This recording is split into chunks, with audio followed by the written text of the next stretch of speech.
नमस्कार साथियों, आप सभी का एमकेजी क्लासेस में स्वागत है। आज हम एक इन्फॉर्मेटिव वीडियो लेकर के आए हैं जो बहुत सारे ऐसे कैंडिडेट जो कितनी मेहनत करके इस मुकाम तक पहुँचे हैं कि केजीएमयू जैसे यूनिवर्सिटी में उनको काम करने का मौका मिलने जा रहा है। जैसे कि केजीएमयू ने अभी एक भर्ती निकाली थी 1276, तो उसी का नोटिस ये है कि उसका डीबी से संबंधित है, उसका डॉक्यूमेंट्स वेरिफिकेशन से संबंधित है। तो इसका जो एग्ज़ाम हुआ था वो 26 नवंबर को हुआ और उसके बाद जो रिज़ल्ट डिक्लेयर किया गया था वो 9 दिसंबर को किया गया था। उसी का जस्ट अगला स्टेप हर एक जो कैंडिडेट की इच्छा होती है, हर एक कैंडिडेट का जो इंतज़ार रहता है कि कितनी जल्दी डीबी कराया जाए, तो उसी का समय आ गया है। उसके डॉक्यूमेंट से संबंधित क्या क्या डॉक्यूमेंट ज़रूरत है, उसमें किस तरीके से होने चाहिए, सब इस वीडियो में आप लोगों को देखने को मिलेगा। इसमें डॉक्यूमेंट्स रिक्वायर्ड फॉर वेरिफिकेशन, क्या क्या डॉक्यूमेंट्स हैं। Candidate are required to bring the following original documents. ये सब जो है आपको ध्यान देना, original document along with a set of photo copies. Original document लाने हैं, उसी के साथ फ़ोटो कॉपी का सेट जो है होना चाहिए। एजुकेशनल सर्टिफिकेट में क्या, 10th हाई स्कूल सर्टिफिकेट, जिसमें क्या डेट ऑफ बर्थ जो मेंशन किया जाता है। और इसी के साथ अगला जो देखें कि नर्सिंग डिग्री से संबंधित, नर्सिंग से संबंधित जैसे डिप्लोमा सर्टिफिकेट जो भी लगाए हैं वो आपका होना चाहिए। रजिस्ट्रेशन सर्टिफिकेट जो nurse and midwife in state या इंडियन नर्सिंग काउंसिल के द्वारा जारी किया गया, ये आपका होना चाहिए। यानी कि ये 3 सर्टिफिकेट आप लोगों के पास होने चाहिए, ओरिजिनल लाने हैं और फ़ोटो कॉपी भी लानी है। इसी में जैसे आइडेंटिटी प्रूफ के लिए क्या होना चाहिए, आधार कार्ड। इसी के बाद कैटेगरी सर्टिफिकेट यदि एप्लीकेबल है, जिन लोगों ने कास्ट सर्टिफिकेट लगाए हैं उसको, जैसे schedule caste, schedule tribe, other backward class, economical weaker section certificate जिन लोगों ने लगाया है, जिन कैंडिडेट ने, उनको ओरिजिनल लाने हैं और फोटोकॉपी। उसी के साथ out of state certificate will not be acceptable. ये इम्पॉर्टेंट पॉइंट है कि जो अन्य राज्य के लोग हैं उनके ऊपर किसी भी प्रकार का जो ये कैटेगरी सर्टिफिकेट है ये लागू नहीं होगा। OBC certificate should be issued on after अप्रैल 1 2023। जो भी बैकवर्ड क्लास से हैं उन कैंडिडेट का जो सर्टिफिकेट है वो 1 अप्रैल 2023 के बाद का बना हुआ होना चाहिए। डिसेबिलिटी सर्टिफिकेट, जो लोग डिसेबिलिटी सर्टिफिकेट लगाएं उनका होना चाहिए। Additional certificate as applicable for dependent of freedom fighter, ex serviceman, ये सब चीज़ें होनी चाहिए। फिर बात जो हर एक व्यक्ति की, हर एक कैंडिडेट की दिक्कतें आती हैं कि एक्सपीरियंस का क्या मैटर है। तो experience certificate, work experience certificate from previous employers, यानी कि जहाँ पर आप काम कर रहे थे वहाँ का अगर आप एक्सपीरियंस लगाए हैं तो उसका होना चाहिए। एनओसी, अगर आप कहीं गवर्नमेंट में आप पहले से काम कर रहे हैं तो उसका एनओसी होना चाहिए आपके पास। फिर photo, 2 latest passport size recent photograph जिसका बैकग्राउंड बिल्कुल क्लियर होना चाहिए। Additional documents, admit card, score card जो कि आप केजीएमयू की वेबसाइट से डाउनलोड किए होंगे। Affidavit for having required experience for the post, या डिप्लोमा होल्डर जो कैंडिडेट हैं उनके लिए एक एफिडेविट साथ में लाने को बोला गया है। Important instruction, please ensure that all documents are in order. जिस क्रम में ये बताया गया है उसी क्रम में सारे डॉक्यूमेंट्स लगाने। And information match the detail provided during the application process, और इसमें जो भी इंफॉर्मेशन है वो सब आपको इसमें मेंशन करनी होगी। बायोमेट्रिक वेरिफिकेशन बहुत सारे कैंडिडेट की ये सबसे बड़ी दिक्कत आती है। Biometric verification of finger tips and photographs will be conducted on the spot and electronic.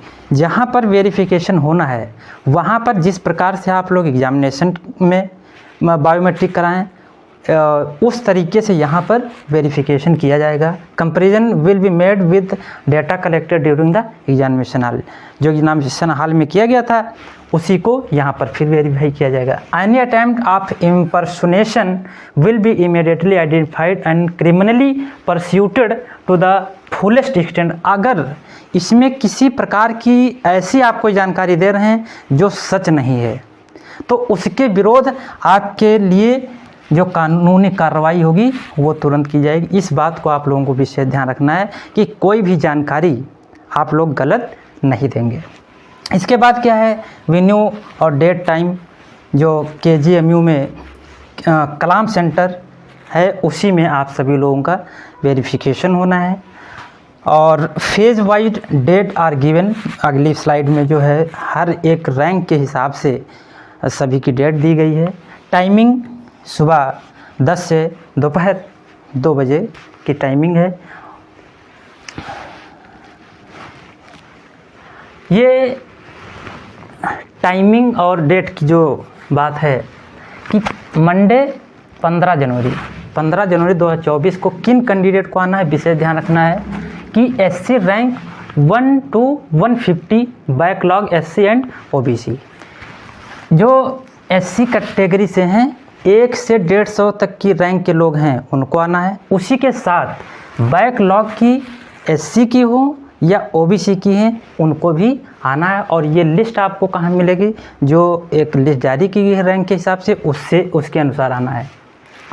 Tuesday को 16 जनवरी को SC ranks 151 to 276, ST rank 1 to 30, ये चीज़ आनी है। और वही अपनी लिस्ट जो है उसी के अनुसार देख के आना है। फ्रेंडे 17 जनवरी OBC रैंक 1 to 150। इसी प्रकार से 18 जनवरी OBC रैंक 151 to 300। फिर फ्राइडे 19 जनवरी को OBC rank 301 to 399। All qualified person with disability, dependent, freedom fighter या एक्स सर्विसमैन जो हैं उनको उसी दिन बुलाया गया है। फिर सैटरडे 20 को EWS के जो कैंडिडेट हैं 1 से 150 रैंक के उनको बुलाया गया है। फिर 21 को ओवरऑल मेरिट रैंक 1 से 150। 22 जनवरी ओवर मेरिट रैंक 151 से 300। फिर 23 जनवरी लास्ट ओवरऑल मेरिट रैंक 301 से 512। ये एक शेड्यूल जारी किया गया। ये इन सब कैंडिडेट को KGMU के कलाम सेंटर में उपस्थित होना रहेगा। टाइमिंग 10 से 2 रहने वाली है। और इसमें जो क्वालिफाइंग जो क्राइटेरिया थी उसको बताया गया है। अनरिजर्व्ड के लिए, इकोनॉमिकल वीकर सेक्शन के लिए, अदर बैकवर्ड क्लास के लिए 50% का था, SC ST के लिए 45% का। और नोट्स में क्या लिखा गया, this notice is not a appointment letter. ये जो नोटिस जारी की गई है, जिस नोटिस के द्वारा आप लोगों को बुलाया गया है, ये कोई अपॉइंटमेंट लेटर नहीं है। आर कॉल फॉर अपॉइंटमेंट, या अपॉइंटमेंट के लिए नहीं बुलाया गया है, but essential step towards the final selection process. जिस हिसाब से जैसे फार्म निकला वो एक स्टेप हुआ, एग्ज़ाम हुआ वो एक स्टेप था, उसी तरीके से डॉक्यूमेंट्स वेरिफिकेशन के लिए बुलाया जाएगा, उसी का एक ये स्टेप है। आफ्टर सक्सेसफुल डॉक्यूमेंट्स वेरिफिकेशन, ये merit list of qualified candidate will successfully verified documents will be made for appointment based on merit and vacancy. For vacancy refers to advertisement voucher. जिस प्रकार से आपका जो नोटिफिकेशन आया था उसी को आगे बढ़ाते हुए ये सब जब हो जाएगा फिर आपको लोगों को बुलाया जाएगा। फिर से एक नोटिस है, please note that biometric verification shall also be conducted randomly any time after joining.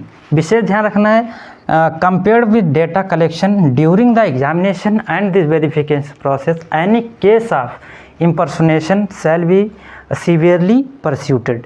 ये फिर यानी कि जब ज्वाइनिंग हो जाएगी उस टाइम कभी भी रैंडमली जो है आपका बायोमेट्रिक वेरिफिकेशन फिर से कराया जा सकता है, जिसमें आप अगर गलत कोई इन्फॉर्मेशन दिए होंगे जो एग्जामिनेशन के टाइम पर या फॉर्म भरने के टाइम पर, उससे अगर कोई गलत जानकारी मिली बाद में तो आपके प्रति कोई कार्रवाई भी की जा सकती है। ये सब थी जानकारी, जिस प्रकार से आप लोग परीक्षा के लिए मेहनत किए, जिस तरीके से उसको क्वालिफाइड करने के लिए मेहनत, तो हमारे हिसाब से ये भी एक स्टेप ही है उसका। इसको भी आप लोग जितने डॉक्यूमेंट्स हैं उनको सुरक्षित तरीके से आप लोगों को लाना है और अच्छे से बिल्कुल अपने डॉक्यूमेंट्स को ऑर्गेनाइज करना है। जो डॉक्यूमेंट्स इधर उधर हैं उनको भी मैनेज करना है। आप सभी लोगों को बहुत बहुत हार्दिक बधाई। आप सभी लोग MKG nursing institute MKG classes से जुड़े रहिए और इसी प्रकार से आप लोगों के लिए आते रहेंगे। Thank you.